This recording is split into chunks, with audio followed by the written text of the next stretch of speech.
Good, oh, whoa, hello. Good evening. Once again, thank you guys so much for taking the time out of your busy lives to come talk to us future teachers. My name is Jonathan Satteray. I'm currently a junior music education major here at ASU. I'm at that point where I'm finally taking education courses, so it's nice to see how I can use the strategies we learned in BLE220 and try to incorporate it somehow to my future music teaching. So the first question we have for you guys this evening is, in light of what you know about different program models for educating English language learners, what do you consider to be some of the strengths and some of the drawbacks of Arizona's 4-hour model?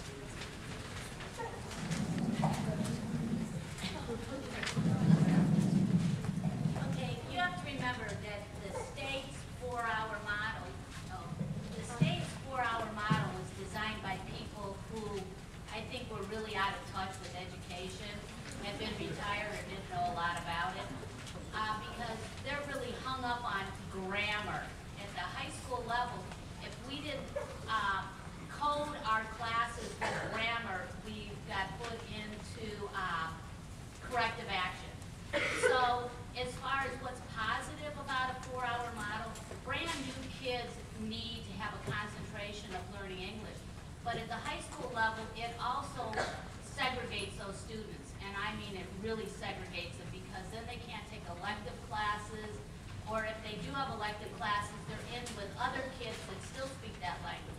So the 4-hour model for us is not really a good plan. I'll jump in here.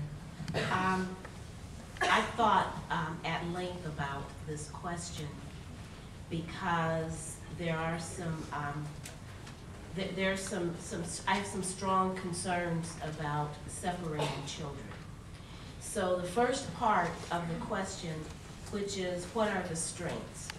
So I had to reflect on that, and I suppose I would say that one of the strengths is that the students are learning a second language. And I would have to say that being a person who only speaks one language, I truly value learning a second language. And if the program is handled appropriately, the students won't necessarily have to give up a language to learn the second language. Although the way the model is set up, the likelihood that that would happen is far greater than it is if you had another type of program, which is the dual language program that we offer at our school. So what are some of the drawbacks? I would say, another strength is the fact that it does focus and it does emphasize the learning needs of ELL learners. So I think that's also a strength. What are some of the drawbacks, which was the question? I would say the separation and isolation of students. In order for students to learn, to expeditiously learn a second language, I believe it's important that they have models of that second language.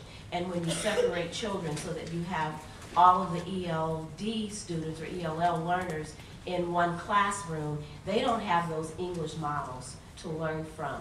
And they also have limited opportunities to interact with other students who do speak English. And so I see that as a drawback for the students. And the separation causes some other issues as well, in terms of some disciplinary issues, and also some students have strong feelings. I think younger children are just excited about being at school, and they're not necessarily aware that they're in a class and they're separated by themselves. But the older children, they know that they're in a classroom, and they know that they're in a classroom that's different from the other classrooms. And so that causes some social emotional issues with students as well. Being in high school, one of the qualifications for meeting AYP and No Child Left Behind in Arizona Learners is the number of kids in the cohort that graduate. When the ELL kids come in and they cannot be taking their electives because they're in 4 hours, I have students that are in 6 academic classes. There's not a single elective to break that kid's day up. Our kids are on a 5-year plan sometimes, and that slams us in our school and the level of achievement that we can if our numbers do not, am I saying it right? Yeah, you have to.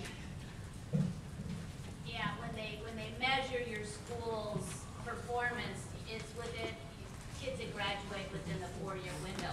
So ELL kids, it's impossible that they come to us as pre-emergent to graduate within the 4 years that's required for them to. They're usually 5 years, and we get a lot of the kids that come to us that are older too. Like we'll get refugees that come to us as 18 years old, 19 years old, and they just pretty much want to learn enough English to go to work. So then we also get dinged on our dropout rate. So there's some issues. I have a 19-year-old freshman. He was 1 or 2 years short of graduating, finishing school in Russia. But no, this young man and I had discussion, he had discussion with his department chair, but this is where some of them are coming in at, if they've even had that chance. We have kids that have had those experiences and they know it, but because their English skills, they're put back at this. So they learned science. I'm a science teacher. They learned science in another language. And one of the questions coming up, I'm going to jump, sorry. One of the questions coming up is, how do I support those that I know have had those experiences in some kind of science at the level I need, or their math, because math is the language of science, is I tell them, you know this in your language, let's just learn the vocabulary. So think through what you did in your classes, think through what you know. Now let's name it and give you the vocabulary for what I know you know. But that kid's also in the class with another student who 2 years ago learned how to pick up and hold a pencil.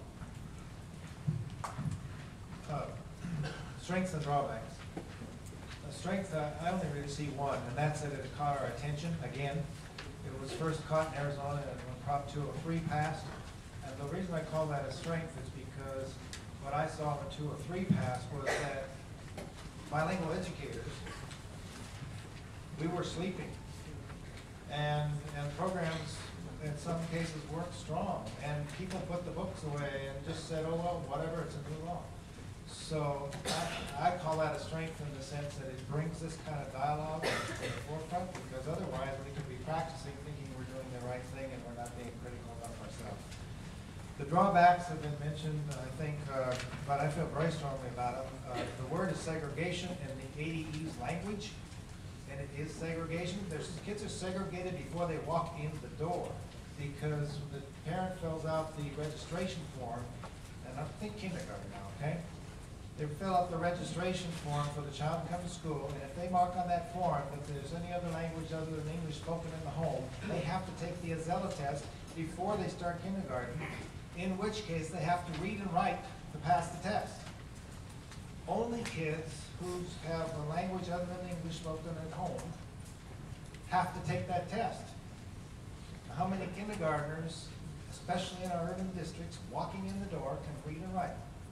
Once they're in that, they can't get out, whether they start excelling on the Ames test or not, until they've passed all 5 components of the Azella exam again. I mean, pass them all.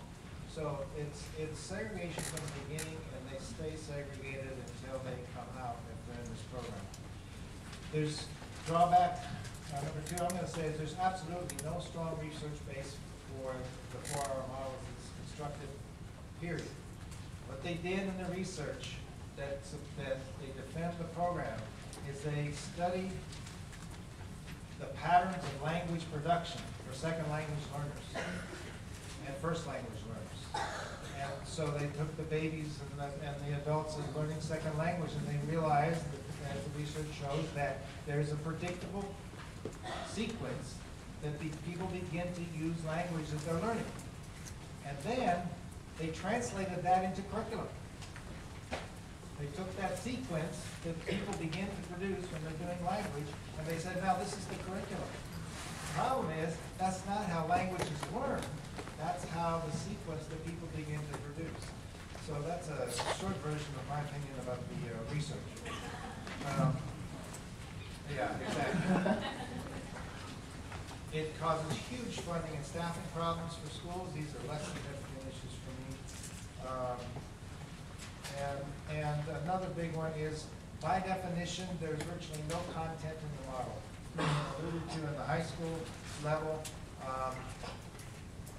this comes into the research too. It assumes that you can learn language in a vacuum without content. And so basically the content areas, which I consider to be the nouns of our world and the language arts, the verbs, it's been stripped of everything that you would reference to learn a language. I will make